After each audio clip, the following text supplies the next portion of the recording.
Okay, in these sections, we will discuss the fifth learning objective, which is to explain the accounting for revaluations. Companies have the option to value their long life tangible assets like property, plant, and equipment based on either assets' original cost or its fair value. By doing so, you see one case here. We have a network rail in Great Britain choose to use their values for its railroad network. I don't know which year is this, but at least it is just to give you what's so called an illustrations of having very value method. By doing so, they reported the network rail here reported an increase in the value of their long life tangible assets by, can you imagine, by 4 million. Because they applied fair value for the asset. Okay, and this adjustment is known as revaluation. Okay, when a company revalues an asset, it adjusts the asset's value to reflect its current market value. If the fair value has increased, this results in what's called as unrealized gain. Since this gain is not yet realized through a sale or other transactions, it is recorded in a special equity account called revaluation surplus. And this surplus represents the increase in asset value that the company has yet to convert into cash. Okay, because it is not sold already, or it is, or in the other transaction, it is not in the transaction already. The what's so called the respective asset. Revaluations are particularly useful for companies with assets that may significantly appreciate over time. Like, for example, the simple example here is land or maybe specialized infrastructure. By periodically adjusting these assets to their fair value, companies provide a more accurate and up-to-date picture of their financial positions. Okay. Now let's look at an example of revaluations. We start with land.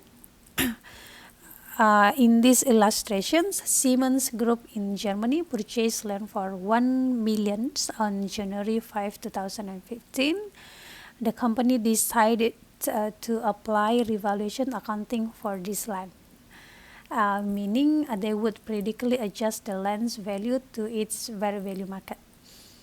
By the end of the year, on December 31st, 2015, the fair value of the land increased to 1,200,000 from 1 million. Here's how they would make the journal entry. Okay, the land is debited by 200,000, which represents the increase in the asset's value, and we credit an unrealized gain on revaluations land. This account reflects the unrealized gain due to revaluations. It is called unrealized, okay, because the land has not been sold yet at the time. It is simply worth more based on the current market value. The unrealized gain increases the Siemens other comprehensive income, which is reported in the statement of comprehensive income, if you can still recall from your introduction to accounting course. Now, yes, this is the small note here. Now let's look at an example involving the revaluations of depreciable assets. Okay, because in the first example we have land, it is not depreciated. Next, we are going to discuss the depreciable asset.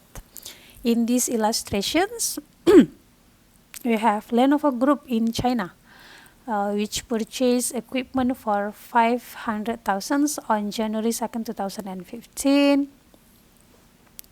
The equipment has a useful life of 5 years, and what we have residual value is 0. The the depreciations method is straight line methods, and the useful life is 5 years. Okay, applying these informations here, we will have 100,000 depreciation expense each year, because it is this is the straight line method. Okay, each year. Okay, we have the journal entry here. Depreciations expense is debited by 100,000, and accumulated depreciations is credited by 100,000. Okay. After recording the depreciations, Lenovo's equipment has a current amount of 400,000. It's from 500,000 minus 100,000. And an independent appraisal conducted on December 31st, 2015. She determines that the equipment's value is now 40,000 and 6,000 instead of 40,000, and this means increase. To adjust the equipment's book value to this fair value, Lenovo records this entry. Accumulated depreciations for equipment debited by 100,000, equipment credit by 40,000, unrealized gain on revaluations for equipment by 60,000.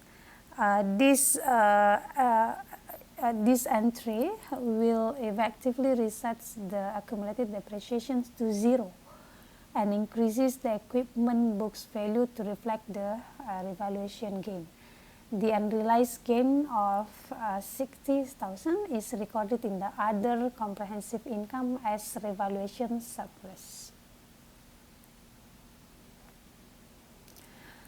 Let's look how the revaluations of Lenovo's equipment is presented on the financial statements. In the statement of comprehensive income, we show the unrealized gain on revaluations from equipment under the other comprehensive income. For Lenovo, this gain is 60,000, which reflects the increase in the fair value after revaluations. Moving on to the statement of financial positions. Under non-current asset, the equipment is listed with an adjusted carrying amount of 460,000. It's no longer 400,000. This is calculated by taking the initial cost of 500,000, subtracting 40,000, and resetting the accumulated depreciations to zero. For equity here, we include 60,000 unrealized gain in account called accumulated other comprehensive income. This account reflects cumulative gains that have not been realized through a sale or other transactions. Okay, alright, I think this wrap up our explanation for revaluations. In the next section, we will cover the last learning objective.